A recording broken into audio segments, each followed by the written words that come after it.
was long time ago. I abandoned Guitar Heroes, and that's such a paradox, because everybody thinks that I am always listening to guitar players, and I'm always like so concerned about being a guitar hero and so forth, which is not true at all.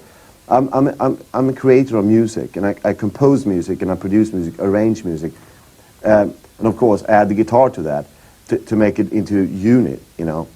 And so that my guitar hero is, you know, into or not being into, it's been gone for like 12 years at least, you know. I mean, my main influences are different things. I mean, of course, I love to listen to Jimi Hendrix and Ritchie Blackmore and Brian May from Queen. I love that stuff. But it doesn't influence me anymore, you know what I'm saying? So it's just, yeah, sure, I like it, but not as an influence, no. Do you resent that guitar hero tag then that you've got? Do you think it's put up barriers maybe in certain... I think to a certain extent, yes. I mean, I can't say I mind it, you know. I mean, it's not something that I totally hate, but it does bother me sometimes that people don't seem to realize that I'm not only a guitar player, you know, that I do a lot of other things as well, you know, rather than just being a guitar player in the band, you know. People ask me what I really think about something. I say, well, they do what they do very well. Now, I might not think it's good, but they do what they do, and that's fine with me.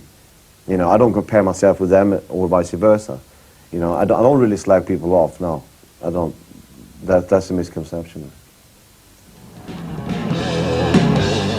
I don't like it, but I understand why people do like it, because it's sort of a release of frustration. It sort of reminds me a little bit of the late 70s, early 80s punk wave. You know,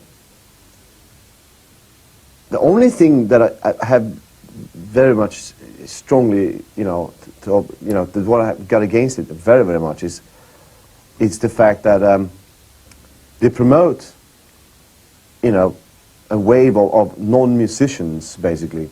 And I don't understand why people should be able to make records and sell millions of records when they really can't play.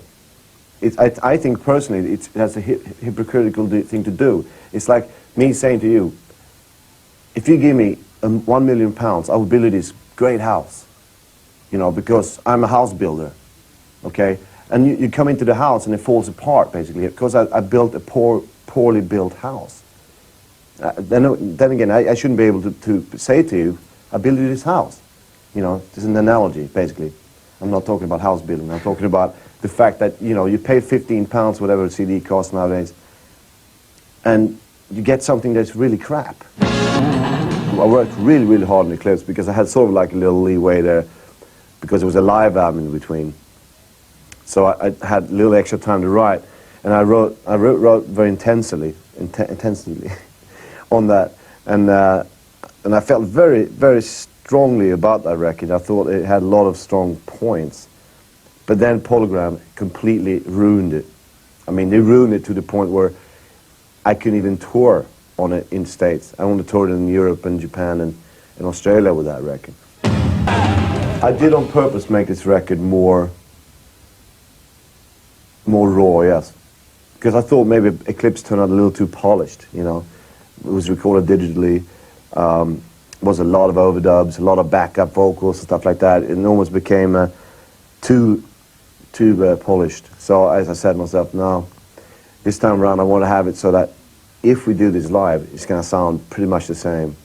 Basically no overdubs, and that's what it is. Plus, when I mixed it together with Steve Thompson, Mike Barbero up in Electric Ladyland, New York, we all had the same view, really, on it, to make it really just right in the face, you know, like, you know, no one's a nice guy, basically. You know, just, you know, pretty rough, but yet sophisticated, you know, it's hard to describe. Just buy it, check it out.